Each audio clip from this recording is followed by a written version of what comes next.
This is the Chem 1 lecture over empirical and molecular formulas. So an empirical formula represents the lowest ratio of atoms in a chemical formula. So if you're looking at a formula and it says reduced or simplified as possible, you know that that's an empirical formula. A molecular formula represents the actual number of each atom in a chemical formula, so it's typically in I say unreduced formula, so you might see things that maybe are all divisible by 2 or by 3, and that's because it's not reduced, it's actually how it exists in nature. So it actually exists with 3 carbons and 9 hydrogens. The molecular formula can also be the same as the empirical formula or any multiple of it. So this table kind of summarizes kind of how these things apply to each other. So an empirical formula is going to be one that's as reduced as possible. So if you look at these guys, I've got a 1-to-1 ratio, a 1-to-2 ratio, a 1-to-2-to-1 ratio. Those numbers are all as reduced as possible, but if you look at the molecular formulas, ones that aren't reduced, there's some factor of that. So in C2H2, they're still in a 1-to-1 ratio, it's just multiplied by 2. Or C6H6, that's still 1-to-1, it's just not reduced, they're both multiplied by 6. So those are considered molecular formulas, that's actually how they exist in nature. So first is just being able to recognize is what you're looking at empirical and molecular. Where empirical is reduced and molecular is not. So if you look at Na2SO4, you may be tempted to say that that can actually be reduced because I can see that there's a 2 and a 4 in there, but heads up, watch out for your sulfur. There's only 1 sulfur in there, so it's actually a 2-to-1-to-4 ratio. That is as reduced as possible. This is considered an empirical formula. I'm going to use an E to represent that. H2O2, well, this is a 2-to-2. So this is not reduced. This is considered a molecular formula. I'm using an M to represent that. C6H12O6, so it's a 6-to-12-to-6 ratio. All those guys are divisible by 6, so that's not as reduced as possible. That's considered molecular. Try the second 3, pause, check, work the second 3, and then check your answers with mine. So if you check these out, water is empirical. It is 2 hydrogens to 1 oxygen. So, and then CH2O is also empirical. Now, this last one, you might be tempted to say that it could be reduced because you see there's 2 hydroxides, but with 1 calcium there, you end up with 1 calcium, 2 oxygen, 2 hydrogens. That is as reduced as possible. So it is also empirical.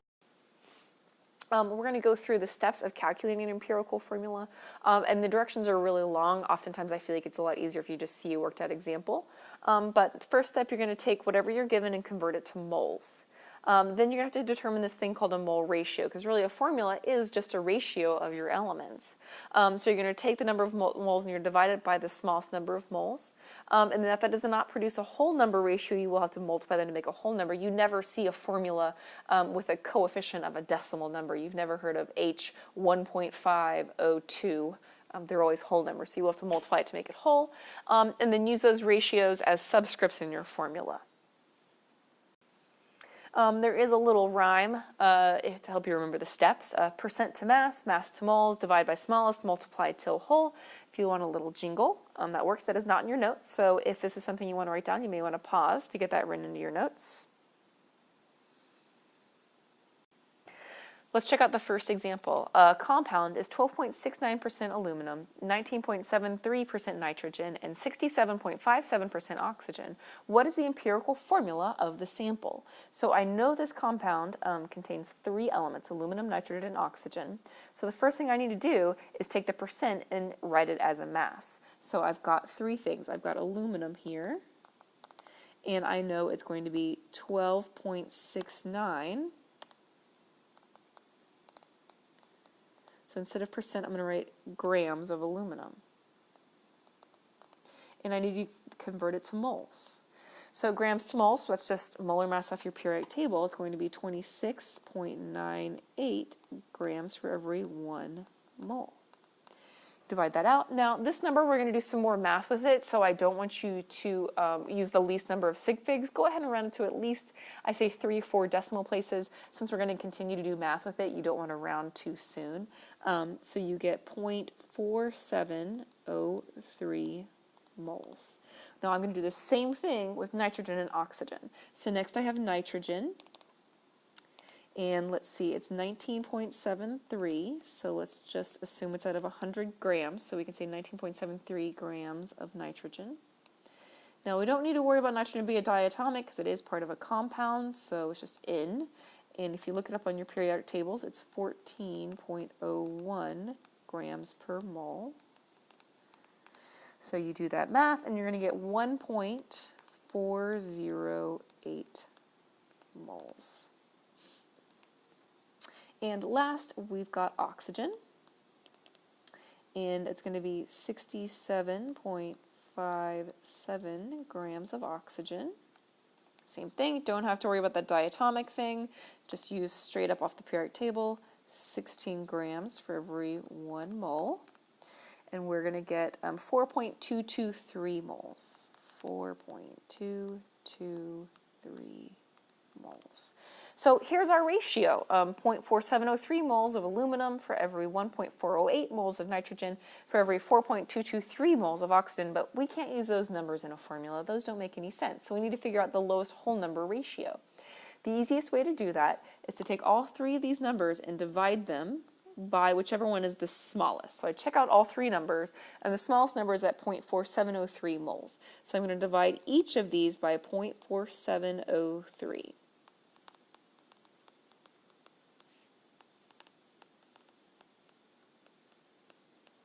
So this first one we're going to get 1. So that's 1 aluminum. The second one, we need to divide these, we get pretty much, it gets really, really close to 3. So we have 3 nitrogens. And the last one, we divide those out, and we're going to get 9 oxygens. So when you do that math, you get like for nitrogen, you get like 2.999 whatever. That's really, really close to 3. Same thing with oxygen. You get something that's incredibly close to 9. In order to round these, the number has to be extremely close to a whole number. So it needs to be like 0.99 something to round it up, or it should be 0.00 something to round it down. We're not going to use the normal rounding rules here. Normally we'd say, well, 5 or up, we'd round up. Less than 5, we'd round down. But here's the catch. 1.5 is actually exactly between 1 and 2. We do arbitrarily say we're going to round that up, but realistically it's actually in the middle. So we'll talk about what to do when it's in the middle in a second. But in order to round this last step, it has to be extremely close to that whole number, which these guys were. So here's our answer. So our formula would be aluminum 1, nitrogen 3, oxygen 9. Now, sure, if you left that as your answer, awesome. I would accept that. But I don't know about you guys, and we've done a lot of formulas. We don't have a formula that looks like that. Actually, what this is aluminum nitrate. Now, obviously, I would never, ever expect this on a test or anything, but check it out. It's actually AlNO3, 3, right, with 3 nitrogens and 9 oxygens. Again, not required, but it's kind of cool how that works out. Now, the next example is a little bit simpler when we have 2 elements to deal with. So we have a 250-gram sample of a compound, and it contains 171 grams of chromium, and the remainder is oxygen. So we're only going to be dealing with 2 elements here. So I know that I've got 2 elements here. I've got chromium and chromium. We know that we have 171 grams of it. And then the other thing we have is oxygen. But we don't have a mass of oxygen. We only know the whole mass. So to find the mass of oxygen, we've got to take our 250 grams of the whole thing and subtract out 171. Well, we get 79 grams of oxygen.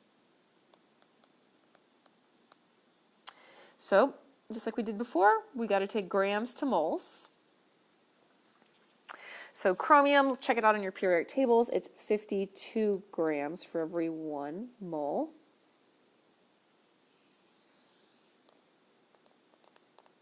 So we figure out our moles for that, and we're going to get 3.29 moles. And again, error on more sig figs.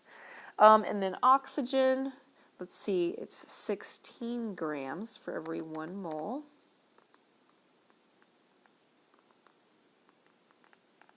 Divide that out, and we're going to get 4.94 moles.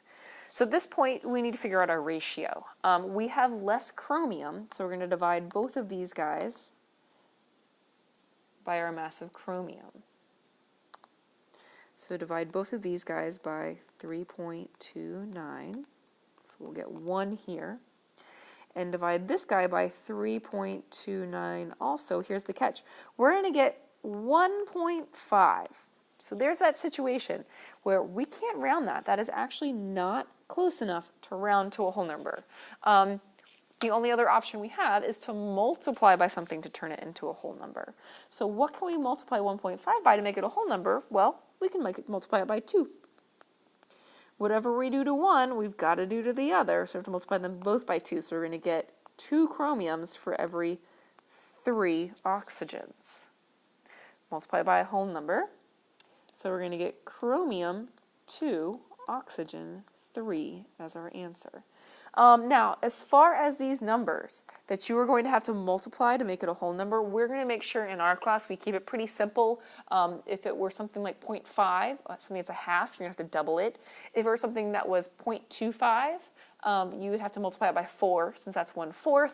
And as hard as it could be is maybe it could be something 0.33, which is a third, so you may have to multiply it by 3. In real life, they do get pretty complicated. In our classroom, we're going to keep them pretty simple for you guys.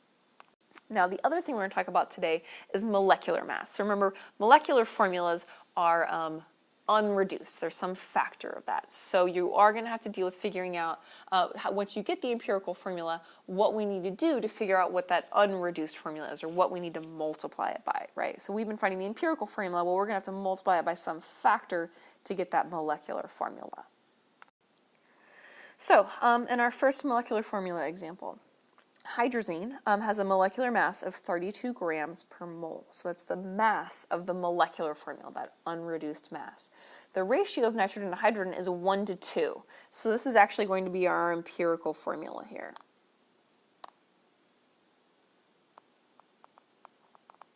What is the molecular formula? So we have our empirical formula. We know what it is reduced. We know that it's going to be, let's see, nitrogen is 1 to hydrogen, that's 2. And we know that the mass of the unreduced compound is 32 grams per mole. So what we're going to need to do is we need to get the mass of our reduced formula. So we need to find the mass, the molar mass of NH2. So it's going to be, let's see, nitrogen, there's 1 of them, times its mass off the periodic table. And our hydrogen, there's 2 of them, times its molar mass off the periodic table. Then we've got to add these guys together, and we get that its mass is 16.03 grams per mole. So I know that the reduced mass is 16 grams per mole, but the unreduced one is 32. Well, so how much bigger is our molecular formula? Let's think about this. To get this factor for N, we've got to take the molecular mass and divide it by the empirical mass. So we got to take that, the bigger, the more massive compound, the unreduced one, and divide it by our reduced one. We're going to get, hey, it's different by a factor of 2. So which means if our molecular mass is bigger by a factor of 2, we just need to take our empirical formula, NH2, and double it. So we get the molecular formula is N2H4. So basically what we did is we got the empirical formula mass, plugged it into the bottom down here, took our molecular mass, which was given to us in the problem, said, hey, cool, the molecular formula is twice as big, it's 2 times as big, so which means to get the molecular formula, we've got to take the reduced one, the empirical, and double it. Let's look at the next one. Most all sugars have the empirical formula of C1H2O1. If the molecular mass of an unknown sugar is 180 grams, so that's this guy right here is our unreduced mass, what is the molecular formula? So, same idea. Let's find the mass of C1H2O1. So we got to get the mass of this guy. Everybody take a second, pause the video, find the molar mass of C1H2O1. So you should get 30.03 grams per mole. So that's the mass of our reduced formula. So to get our factor here in, we've got to take the heavy molecule, the unreduced one, which is 180 grams per mole, divided by our reduced guy, which was essentially 30 grams per mole, we're going to get 6. So that tells me that the molecular formula is 6 times bigger than my empirical. So which means I've got to take my reduced formula, C1, H2O1, and I need to multiply it by 6 to get my molecular formula, C6, H12O6. Glucose is my answer. Now, if you look at this last example, it's a little bit different. We're told we've got a sample of gas with a molecular mass of 28 grams. That's our unreduced mass.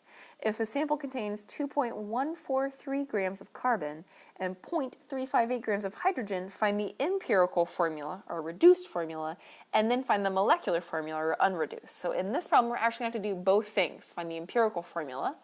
So you remember the jingle for that, percent to mass, mass to moles, divided by smallest, multiplied to whole. And then we're going to have to figure out that N factor, that reduced factor. So let's do the empirical first. So we know that we've got, let's see, carbon. We know we have 2.143 grams of it. Convert that guy to moles. Carbon is 12.01 grams for every 1 mole. So we're going to get 0.1784 moles. And hydrogen, we're starting out with 0.358 grams, 1.01 grams off our periodic table for every 1 mole. And we're going to get 0.354 moles. So let's see which number is smaller. We've got less carbons. So we're going to divide them both by carbon, 0.1784.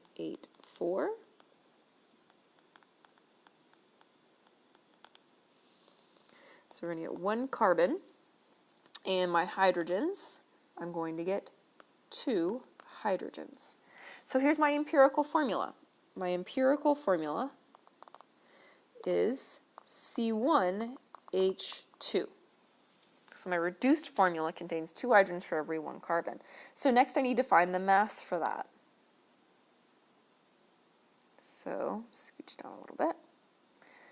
So I'm going to take the formula CH2, I need to find the mass of that. So it's going to be 1 carbon plus 2 hydrogens. And I'm going to get 14.03 grams per mole. So now I need to compare that to the mass of the molecular, which was 28. So N factor is going to be the heavy mass, the unreduced one, 28 grams, divided by my empirical formula, which was 14 grams. We're going to get a factor of 2.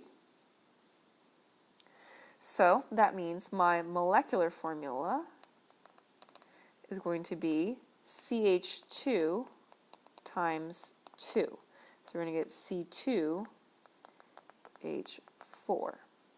So this problem has 2 answers. Here's my molecular formula. And then up top at the beginning, we have our empirical formula. So we did empirical and molecular formulas. Empirical is the most reduced possible formula. So that's just getting that lowest possible ratio, convert them to moles, find that lowest whole number mole ratio. And the molecular formula is where we're actually looking at how to unreduce, basically. Take a reduced formula, figure out how many times bigger the molecular one is, and then multiply.